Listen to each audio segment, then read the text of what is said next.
శాసనమండలి సమావేశాలు జరిగే ఈ మధ్యంతా శాసనసభలో వైఎస్ఆర్ కాంగ్రెస్ పార్టీ హాజరు కాకుండా పారిపోయింది.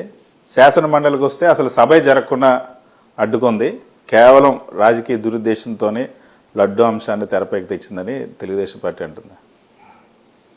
ఇలా ఇక్కడ 2 పాయింట్స్. మొదటిది, శాసనసభలో వైఎస్ఆర్సీపీకి సంబంధించి 11 మంది సభ్యులు ఉన్నారు. అలానే నియర్లీ 40% ఓటింగ్తో వైఎస్ఆర్సీపీ నిలబడడం కూడా జరిగింది.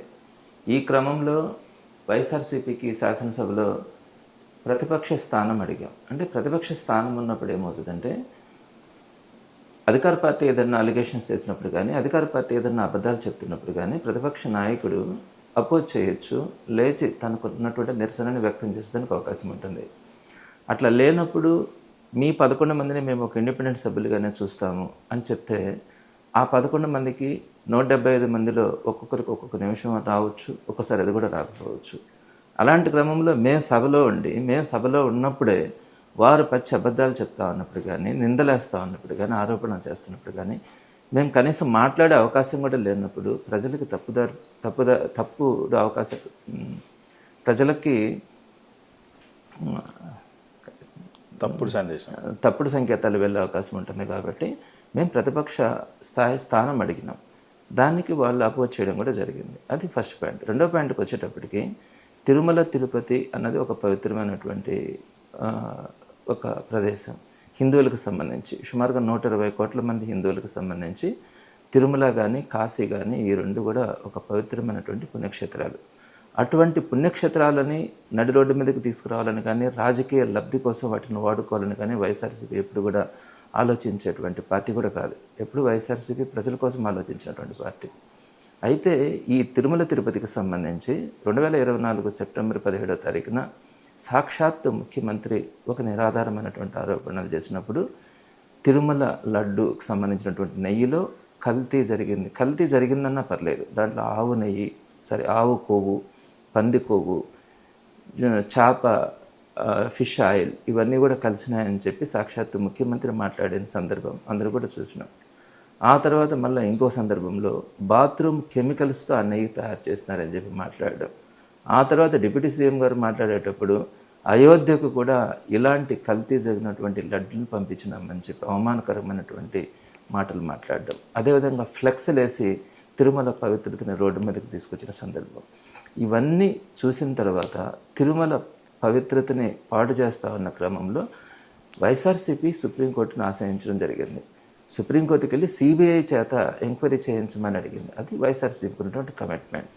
ఆ క్రమంలో సిబిఐ ఛార్జ్ షీట్ వేసేంత వరకు, సిబిఐ ఛార్జ్ షీట్ ద్వారా నిజాలు తెలిసేంత వరకు కూడా వైఎస్ఆర్సీపీ, ఈ అధికార పార్టీ ఎన్ని అబద్ధాలు చెప్పినా, ఎంత హేళనగా మాట్లాడినా కూడా ఉపేక్షించింది.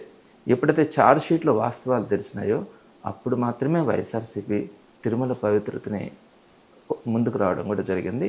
అసెంబ్లీలో కూడా, కౌన్సిల్లో కానీ మేము ఆ తర్వాత మాత్రమే, ఎప్పుడైతే సిబిఐ ఛార్జ్ షీట్ వేసిందో సిబిఐ ఛార్జ్ షీట్ ప్రకారం చర్చ జరగాలని చెప్పి మేము పోరాడమే తప్ప, అసలు తిరుమల పవిత్రతను కానీ, తిరుమలని రోడ్డు మీదకి తీసుకొచ్చింది కానీ ఈ అధికార పార్టీకి సంబంధించిన వాళ్ళే.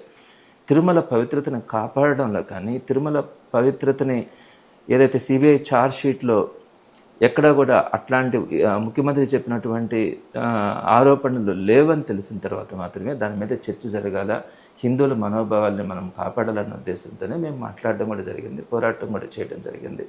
ఇక్కడ ఒకసారి ప్రజలందరూ కూడా ఆలోచించండి, ఎవరు తిరుమలని రాజకీయం కోసం వాడారు, ఎవరు తిరుమల పవిత్రతను కాపాడారు అన్నది ఈరోజు హిందువులందరూ కూడా, ప్రతి సమాజంలో ఉన్నటువంటి ప్రతి ఒక్కరు కూడా ఆలోచించుకోవాల్సినటువంటి సమయం ఈరోజు ఉంది.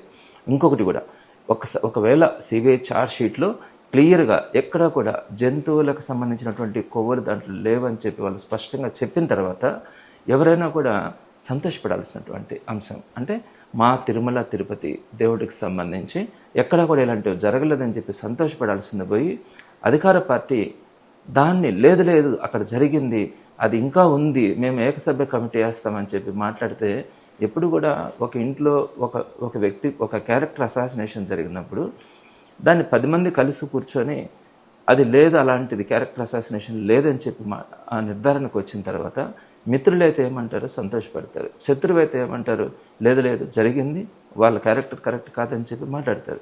ఈరోజు ఈ అధికార పార్టీ టీడీపీ ఏదైతే తిరుమల పవిత్రత గురించి కానీ తిరుమలలో కల్తీ జరగలేదని కానీ సిబిఐ ఛార్జ్షీట్లో ఉంటే మీరు దాన్ని సంతోషపడాల్సింది పోయి మీరు దానికి బాధపడి లేదా ఏదో ఒక విధంగా దాంట్లో కల్తీ ఉందని చెప్పి మాట్లాడి మీ తీరు ఈరోజు ప్రజలు అసహించుకునే పరిస్థితి